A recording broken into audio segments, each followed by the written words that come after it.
So Gary, I know that you have done some studying and research, and you have a particular passion. Tell me about your passion for churches, for pastors, for leaders, and others. Tell me a little bit about your story and what you really moves you, and what you're passionate about. Well, recently, I've made an amazing discovery. Well, you and I are in this coaching cohort, and we're learning the skills to become a coach. One of the assignments in that coaching cohort introduced me to Bowen's family systems theory. When I read that, I was blown away. And I began to look at students of Bowen, things that aligned with his thinking, and applied that to my context, which is the church, which I like to call that the laboratory of human behavior. That's a great name for it, because you get all different types of people who are part of churches. Not everybody is the same way. Church isn't a monolith, as it were. So what exactly is Bowen's theory that you discovered or found or were introduced to? What exactly is it, and what does it say? So he has these 8 facets of his theory. But what really struck me is that every organization, whether it be a family, a team, a company, it doesn't really matter. They all are subject to Bowen's family systems theory. And when I started off in ministry, I wondered, why is the behavior similar from one church to another? And when I say behavior, I mean the negative behavior. And what Bowen's systems theory taught me is that as a group, people become anxious and they react. There is a years ago when I took Psych 101, there's one thing I remember from that course, and that is the amygdala. The amygdala is the fight or flight response. That's where that comes from. And when a person is triggered, when a person is anxious and they become into a fight or flight, their prefrontal cortex is paralyzed, which means they cannot think rationally. And so when I look at this biblically, when I discovered this by looking at the Exodus experience when the children of Israel were waiting for Moses to come down off the mountain. And they were waiting so many days, they became anxious. Yeah. This anxiety that was raised caused them to lose the ability to think rationally. So you saw this common thread of anxiousness and anxiety, whether it was, different places that you have served and whatnot. What do you think is the genesis of that anxiousness and that anxiety for a lot of people? Do you think it's the same thing or a group of things? Well, I don't know how to answer that other than it's a byproduct of sin and how we manage our own emotions and feelings throughout certain traumatic experiences. When we look at the children of Israel, we say, well, why did they always want to go back to Egypt? Yeah. Let's choose a leader and go back and let's and they were slaves there. Yes. Yeah. Yes. So it's a homeostasis that occurs within any system. A family's a system, a team is a system, a company is a system. Within any system, people want things to stay the way they are. And when a leader comes and tries to implement a new process, a new way of thinking, introduces something they've never experienced, that homeostasis is disrupted. And what social science says that deals with family systems, it is predictable that when a leader is, another term here, differentiated, that homeostasis is disrupted, that group will sabotage the leader. Wow. 100% of the time. Wow. And so leaders have to come to grips that this is going to happen and realize that when it does happen, it is positive. It's a positive. It's a positive. It's demonstrating that you are doing something right. Now, that's interesting to me because it seems as if you would want to avoid creating anxiousness, but are you saying create an anxious environment or be able to recognize an anxious environment and say, okay, that's a good thing? And then I want you to go a little bit further into why you feel that it is a good thing to experience this. Okay, so you don't go in and try to create anxiousness, but the ability, as you said, to recognize it so that you can know what to do when you see it. So Edwin Friedman, a student of Bowen, Murray Bowen, he uses this term differentiate, which, you know, it's part of Bowen's theory, but he breaks it down in a sense of what Moses did when he came off the mountain. Or let's go back to the top of the mountain. God knew what was going on down there. And Exodus 33, I believe it is. Off the top of my head, I can't remember. But there, God says to Moses, step back. I'm going to destroy the people and make a great nation out of you. What strikes me is Moses defended the people. Why is that interesting? Well, because in 35 years of pastoral ministry, when the people turn on me and God said, move out the way, I'm stepping back. God, you take care of this. You wipe these people out. But Moses didn't do that. But what he did, though, is when he defended them and he went down and he basically differentiated himself from them, meaning you guys are behaving this way. I'm not going to behave this way, but I'm also not going to abandon you. I'm here with you.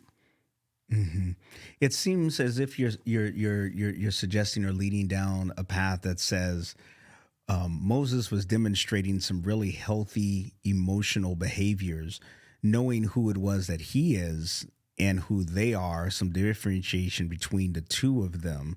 And that allowed him to be less anxious than them or address the anxiousness in a more effective way. How do you see it? Well, I see it as both. And it's interesting that it comes from you as you are a foremost expert on compassion. And so here's Moses demonstrating compassion, but yet calling them out on their behavior. See, what the group wants to do to the leader is say, you have to join us in our behavior. But the leader says, no, you're doing this. I'm not part of that. I always laugh when I think of this because back when the bombing happened in Boston, the marathon, my middle son, Kaylin, was attending the Berkeley School of Music, which was in Boston. Oh, okay. Right there in the city. Yes. And I got a phone call asking me about my son. I said, well, what are you talking about? Well, there was a bombing in Boston. I called him immediately. And when he picked up the phone, he never said hello. He didn't say anything. He said, I'm not in that mess. I'm not in that. Yeah.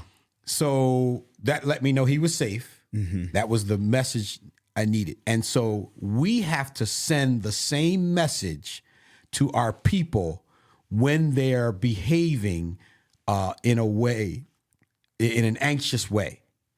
I am your leader. I'm not calling fire down. Remember the disciples asked Jesus, shall we call fire down on them? No, leaders can't do that. But that's the tendency. Something we got to straighten these folks out. No, we have to demonstrate ourselves as non-anxious. We have to be the least anxious person in the room. So to call them away from their anxiety, but we still have to identify that they are operating under an anxious method. So somebody who might be listening to you say that says, well, in hindsight, that's great to hear. But in the middle of it, what do I do with a situation that deeply angers me or disappoints me, or someone has even done something that's very hurtful? Maybe they've shared something that's untrue or something that's disparaging. I don't think you're leading us in the right direction, or whatever the case is. How do you deal personally as the leader with that anxiousness that's created from an adversarial type of encounter with a leader? Because it seems as if part of this is that if the people are anxious and consistently you can kind of depend on their anxious reactions, then there's a lot of work that I have to do to not respond or react in an anxious way.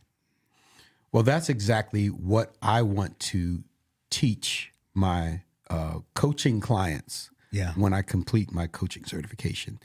So if I can teach you how not to be anxious in an anxious environment, differentiation, I'm not in that, but I'm here with you.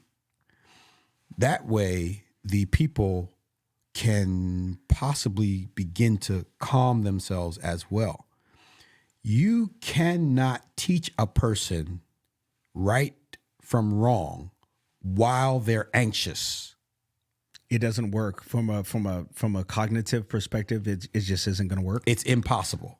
Once you're triggered, all common sense goes out the window, and you are reacting.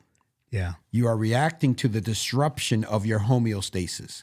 This is the way things have always been here. And that's why the children of Israel wanted to go back to Israel. Children of Israel wanted to go back to Egypt, because that was their homeostasis. And Moses disrupted that. So whenever things got tough, they said, let's choose a leader and go back to Egypt. Do you think that part of a human response to that's not how we do things, we want to go back to how things were before? Do you think that has to do with just an unwillingness to grow or develop or accept that something new is happening and perhaps it could be better? Or is it just a defense mechanism to say, I don't know what result that's going to produce. Let me stick with, even if it's underwhelming, underperforming, or not effective at all, at least I know this. So there's a couple of things to answer that question. Someone has said that no one will change unless the fear of staying the same is greater than the fear of the change. That's good. Okay. So homeostasis is the goal. Once homeostasis is disrupted, anxiety is raised. There's no more common sense anymore. So, you get these strange responses from people. Somebody said one the other day, we were in a meeting. I'm not sure if you were in this meeting with me or not. It was a reference to Jesus eating fish. And that comment disrupted somebody's homeostasis. And a person responded, well, Jesus didn't have the spirit of prophecy. Wow. Wow. You know what I'm saying? Yeah, So common sense goes out the door. Yeah, it does. Because their level of anxiety was raised. Our job as leaders, and it doesn't matter what system you're in. So I can teach this to pastors. I can teach this to CEOs. I can teach this to education administrators. Our job as leaders is to help lower the level of anxiety with the people we lead. The best example that I love is a sports analogy. Football. Your team is down by a touchdown and a field goal with 3 minutes left.